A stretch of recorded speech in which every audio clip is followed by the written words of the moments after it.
Xylem Learning Anita Miss ആണ്. അപ്പോൾ ഇന്ന് മിസ് വന്നിരിക്കുന്നത് നിങ്ങൾക്ക് ഉറപ്പായിട്ടും നിങ്ങൾ അറിഞ്ഞിരിക്കേണ്ട ചില ക്വസ്റ്റ്യൻസ് ഒക്കെ ആയിട്ടാണ്. അപ്പോൾ നമുക്കറിയാലേ അടുത്ത മാസം ഇതാ എക്സാം ആണ്. 6-ാം തീയതി നമ്മുടെ എക്സാം ആരംഭിക്കുവാണ്. ഇന്റഗ്രേഷൻ 1, ഇന്റഗ്രേഷൻ 2, ഇന്റഗ്രേഷൻ 3 എന്നൊക്കെ പറഞ്ഞിട്ട് ധാരാളം എക്സാമുകൾ നിങ്ങൾ ഇതുവരെ എഴുതിയിട്ടില്ലാത്തതും അതുപോലെ തന്നെ നിങ്ങൾക്ക് അത്ര പരിചിതമില്ലാത്തതുമായ ഒരു രീതിയിലാണ് നമ്മളൊക്കെ എക്സാം എഴുതാൻ പോകുന്നത് അല്ലേ. അപ്പോൾ മക്കളെ എല്ലാവരും എന്ത് ചെയ്യണം? അടിപൊളിയായിട്ട് എക്സാം നല്ല രീതിയിൽ എഴുതണം. അപ്പോൾ ഇന്ന് മിസ് വന്നിരിക്കുന്നത് എന്തിനാണെന്ന് അറിയാമോ? നമ്മുടെ എക്സാമിൽ നിങ്ങൾക്ക് സാധാരണ കണ്ടുവരുന്ന രീതിയിലുള്ള കുറച്ച് ക്വസ്റ്റ്യൻസ് ഒക്കെ നിങ്ങൾക്ക് ഒന്ന് പരിചയപ്പെടുത്തി തരാനാണ്.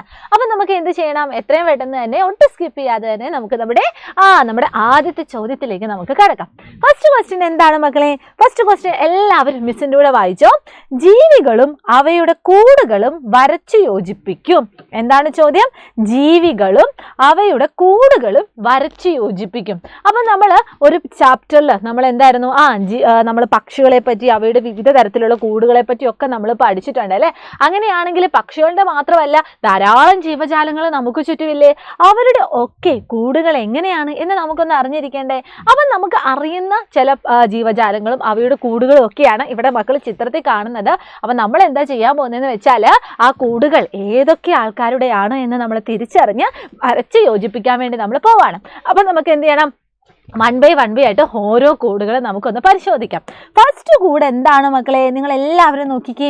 ആദ്യത്തെ കൂട് നമ്മൾ കണ്ടിട്ടുണ്ടല്ലോ. ഇത് ആരുടെ കൂടാണ്?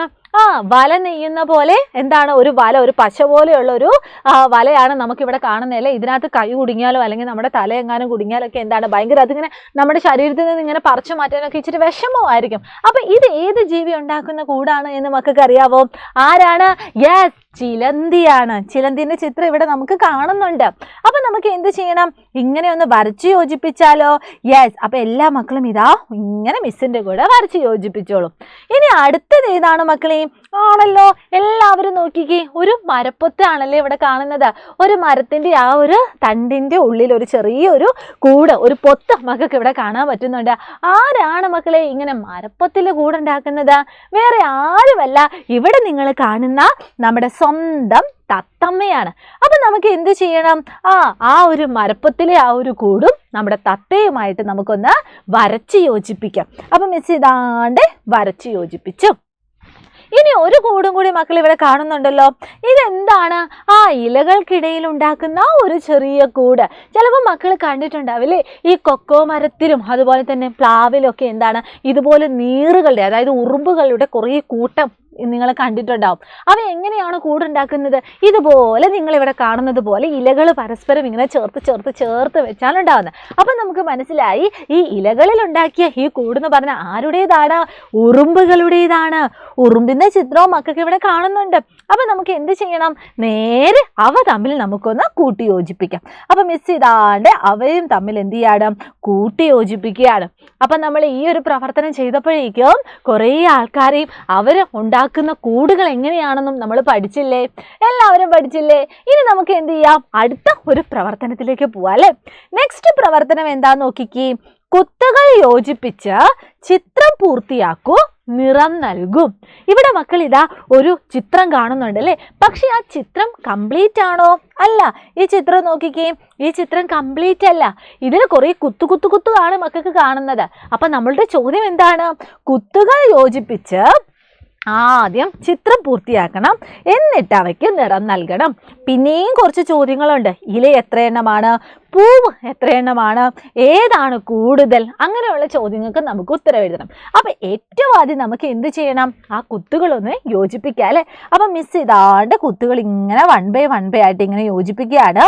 മക്കൾക്കും ഇതുപോലെ തന്നെ പരീക്ഷയ്ക്ക് വരുമ്പോൾ നിങ്ങൾ എന്ത് ചെയ്യണം? ഇങ്ങനെ വളരെ ശ്രദ്ധയോടുകൂടി ഇങ്ങനെ കുത്തുകൾ ഇങ്ങനെ യോജിപ്പിക്കണം. അങ്ങനെ കുത്തുകളൊക്കെ യോജിപ്പിക്കുമ്പോൾ നമുക്ക് ആരുടെ രൂപമാണ് ഇങ്ങനെ തെളിഞ്ഞു വരുന്നത്? മിസ് ഇപ്പോൾ ഓൾറെഡി ഒരു പൂവും അതുപോലെ തന്നെ ഇതാ 2 ഇലകളുടെയും കുത്തുകൾ യോജിപ്പിച്ചു. പിന്നെ മിസ് ഇതാണ്ട് അടുത്തതായിട്ട് കുത്തുകൾ യോജിപ്പിക്കുന്ന ആരുടേതാണ്? വേറെ ഒരു ഇലയുടേതാണ്. പിന്നെ ഒരു കുറച്ചും കൂടി കുത്തുകൾ യോജിപ്പിക്കാനുണ്ടല്ലേ. അപ്പം മിസ് ഇതാ വീണ്ടും കുത്തുകൾ ഇങ്ങനെ യോജിപ്പിച്ചുകൊണ്ടിരിക്കുകയാണ്. അതും കൂടെ യോജിപ്പിച്ച് കഴിഞ്ഞപ്പോഴേക്കും നമുക്ക് എന്താണ്? ഒരു പൂ കൂടി നമുക്ക് കിട്ടി. അപ്പം നമ്മളെല്ലാവരും കുത്തുകൾ യോജിപ്പിച്ചു. ഇനി നമ്മളോട് എന്താ പറഞ്ഞത്? കളർ കൊടുക്കാനാണ് പറഞ്ഞിരിക്കുന്നത്. സാധാരണഗതിയിൽ ഇലകൾക്ക് നമ്മൾ ഏത് കളറാണ് കൊടുക്കുന്നത്? പച്ച കളറാണല്ലോ. അതുകൊണ്ട് തന്നെ മിസ് ഇവിടെ ഇതാ പച്ച നിറമാണ് ഇലകൾക്ക് മിസ് കൊടുത്തത്. ഇനി മക്കൾക്ക് ഇവിടെ 2 പൂക്കൾ കാണുന്നുണ്ട്. പൂക്കൾക്ക് നമുക്ക് ഏത് നിറം കൊടുക്കാം? രണ്ടിനും 2 നിറം കൊടുക്കണോ അതോ 1 നിറം കൊടുക്കണോ? അത് മക്കളുടെ ഇഷ്ടം കേട്ടോ. ഇപ്പൊ എന്താണേലും മിസ് 2 പൂവിനും 1 നിറം തന്നെ കൊടുക്കാം. അപ്പൊ നമുക്ക് എന്ത് കൊടുക്കാം?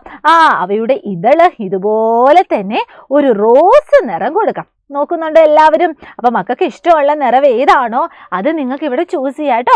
അപ്പൊ മിസ്സിന് ഇവിടെ ഇതാ 2 പൂക്കൾ കാണുന്നുണ്ട്.